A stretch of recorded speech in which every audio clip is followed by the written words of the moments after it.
Hi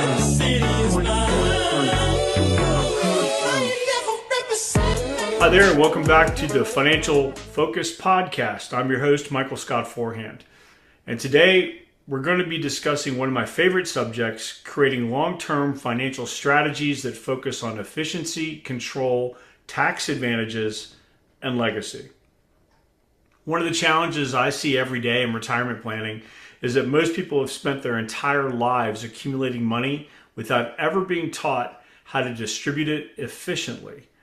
They've been told to save into qualified plans, defer taxes, and hope the market cooperates. But eventually, every investor reaches a point where accumulation becomes less important than distribution.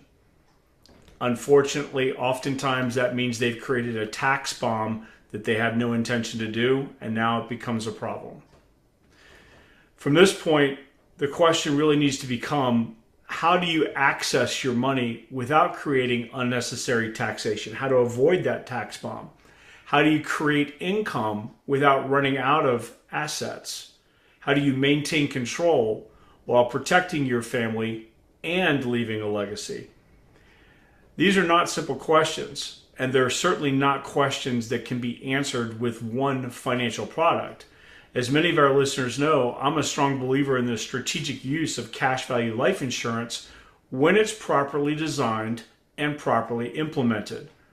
Not because it's a magic solution, but because it can provide something that's increasingly rare in the financial world: flexibility. When structured correctly, cash value life insurance can provide liquidity, tax advantages, death benefit protection, and in many cases, a source of supplemental retirement income. But just as importantly, it can serve as a piece of a larger financial architecture. That's why I'm excited about today's guest. Joining us today is Shad Stoddard, someone I've had the opportunity to work alongside on multiple cases over the years. Shad is one of those rare professionals who understands not only how advanced life insurance strategies work, but also how they fit into a broader financial plan.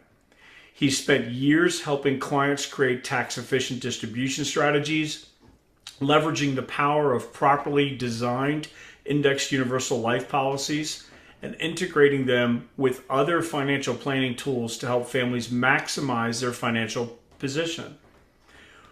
What I appreciate most about Shad is that he's not interested in product sales. He's interested in problem solving. He understands that financial planning isn't about finding a single answer. It's about assembling the right combination of tools to solve a client's specific challenges. Whether those challenges involve something like retirement income, legacy planning, or tax mitigation, wealth transfer, business planning, or asset positioning, Shad brings a thoughtful and strategic perspective that I think our listeners are really going to appreciate. Beyond his professional expertise, he's also a family man. Shad and his wife are raising 7 children, which means he gets a daily reminder that financial planning isn't really about money at all. It's about people. It's about creating opportunities, protecting families, building something that lasts for a lifetime and beyond. In a world where financial headlines change every day and market predictions seem to change every hour, there's a tremendous value in focusing on timeless principles: control, stewardship, discipline, and long-term thinking. That's exactly what we're going to discuss today. So whether you're a financial professional looking to sharpen your understanding of advanced planning strategies, or you're someone simply trying to make smarter decisions with your money, I think you're going to get a lot out of this conversation. So grab a notebook, settle in, and join me in welcoming my friend and colleague and fellow strategist, Shad Stoddard. Shad, welcome to the Financial Focus Podcast. Hey, it's great to be here, Scott. I appreciate the invite. I look forward to it. Yeah, you were voluntold, right? Yeah, no, I want to be here. All right.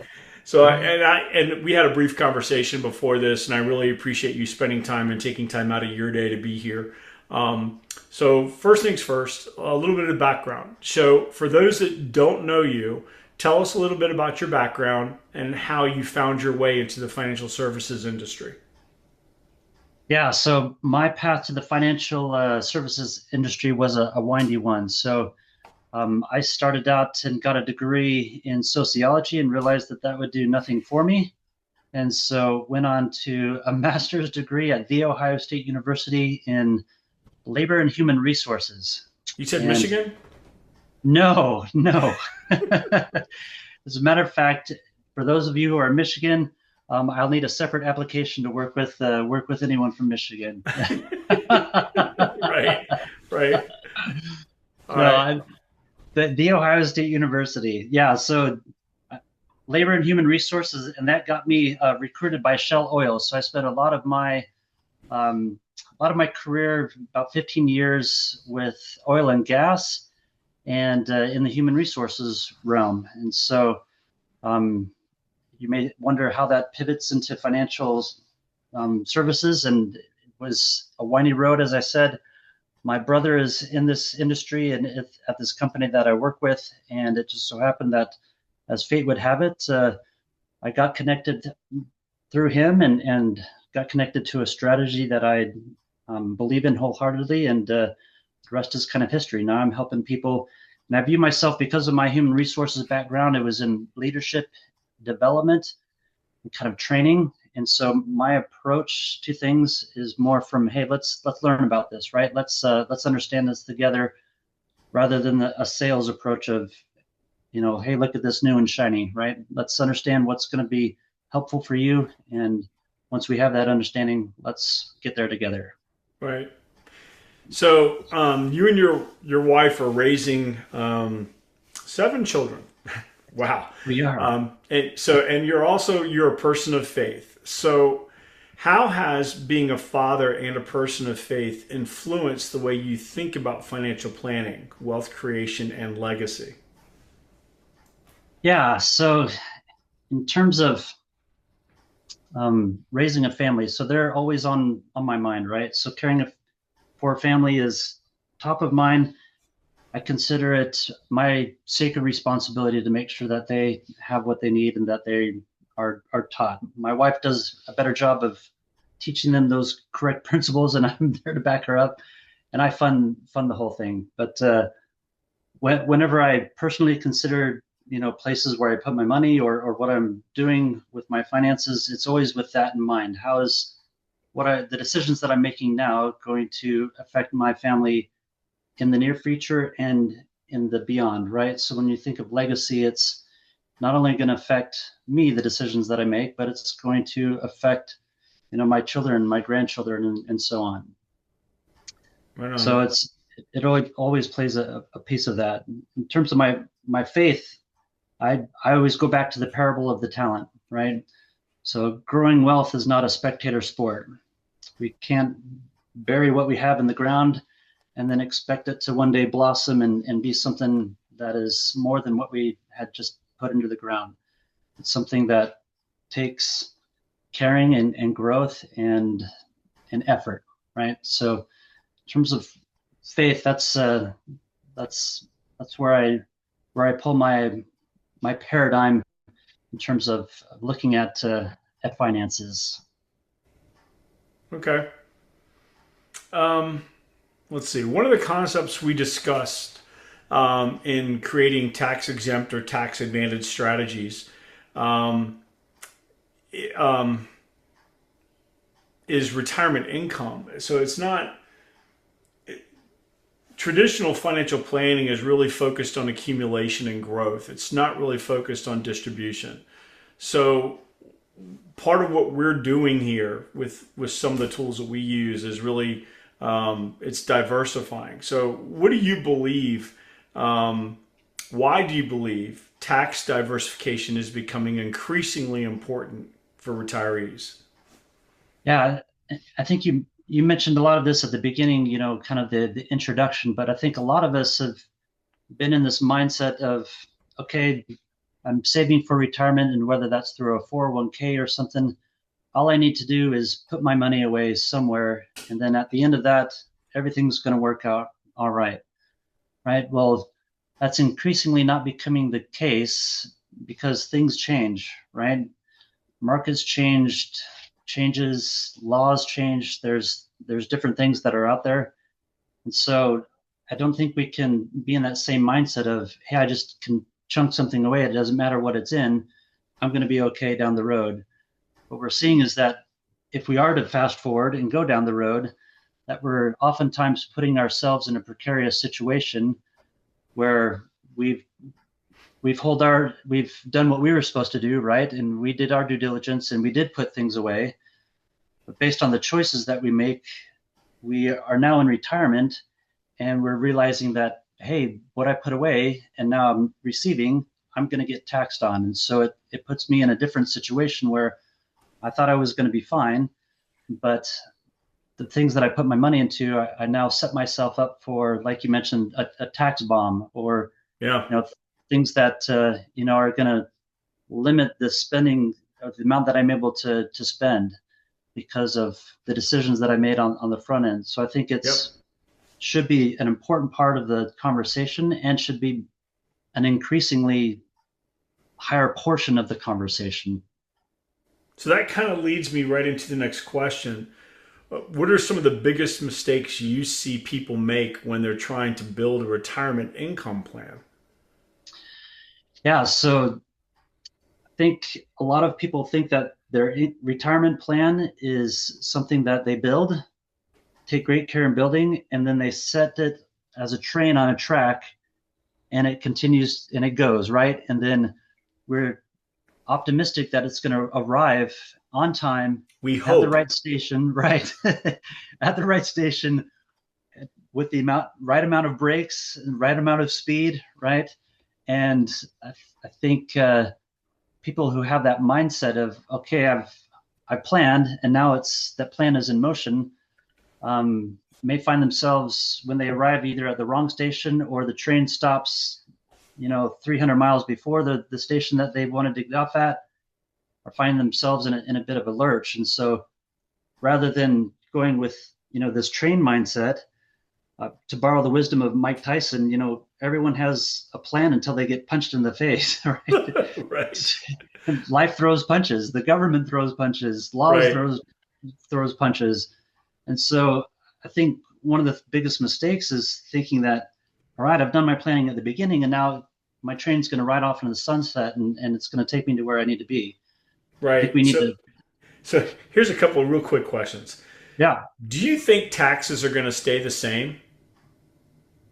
So if I had a crystal ball to be able to answer that, I would be rich, but I would think that no. So we have taxes in the future are going to be determined by a Congress that we haven't even elected yet, looking at the And maybe national not even debt. be born yet, depending on Right, not even old be you are, born yet. right? Yeah, yeah.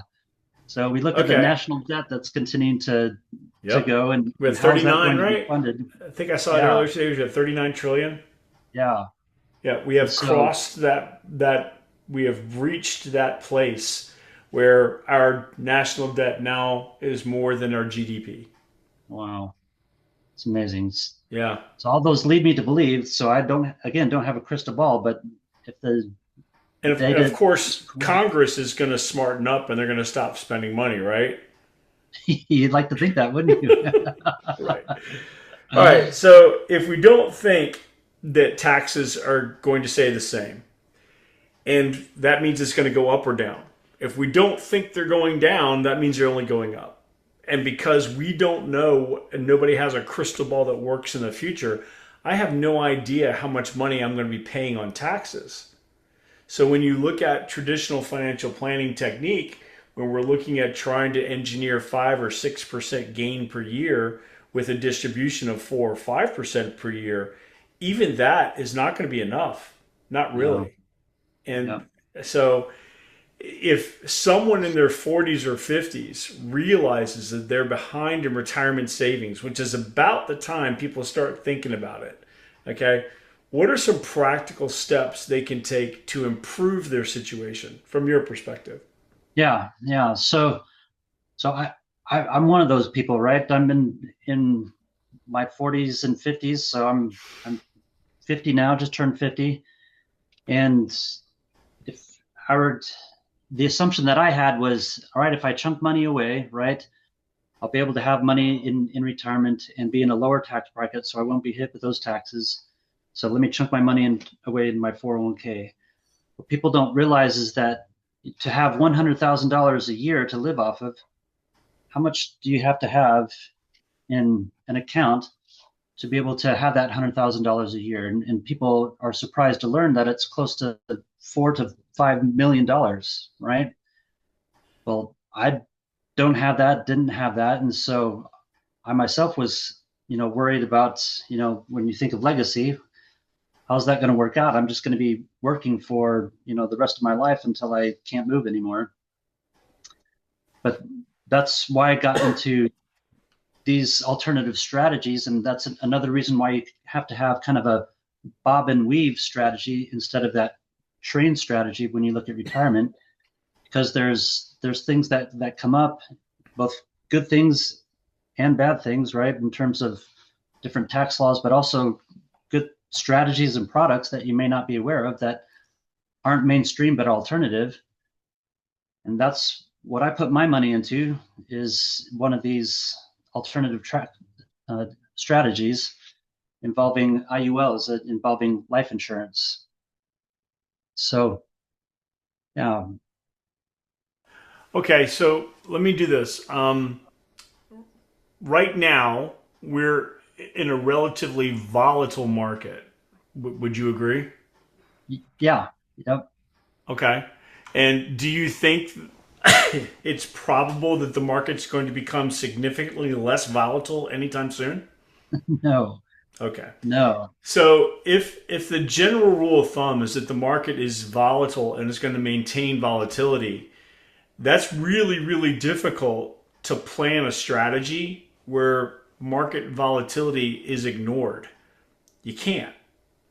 So all you can do is mitigate the downside loss potential, which hmm is something that you specialize in. So in that vein of thought, how do you help clients stay focused on long-term objections, especially when emotions take over? Because that's how most people invest, is emotionally. yeah, yeah. Well, and so what I get my clients into is a strategy that kind of takes out that market fear, that market volatility. And so you don't have to have fear about the market if most of your retirement doesn't hinge on whether a market does well or does poorly, then it alleviates a lot of that discord and that fear. So what I'm doing to help my clients is putting them into a strategy that has a zero floor. So as the market goes up, there's money that's coming to them, right? And in terms of index credits and whatnot. So their money is growing in an up market. But if the market tanks, if they have their money in Nvidia stock or Google or something like that, then they lose a large percentage of the value of that stock, right? And so who's not going to be up at night wondering, hey, what's going to happen in the market and what's going to happen to that Nvidia stock? Well, if you remove that piece and put it into a strategy where you have something like a zero floor, then the worst that you can do in any given year is just hit that zero floor and simply not make money in that particular year. All right. So for people that are not initiated, what does zero floor mean? Yeah, so that basically means that the worst that you can do in terms of a return is simply not make money. So you're making money as the stock market goes up. If the stock market were to tank, it hits that zero floor and doesn't continue to go negative. If you invest in the market and have your money again in Nvidia, which is looking really good right now, may not look very good, 2 weeks from now, a month from now, it can go dip below that zero, right? And so you can potentially lose quite a bit of money. Okay.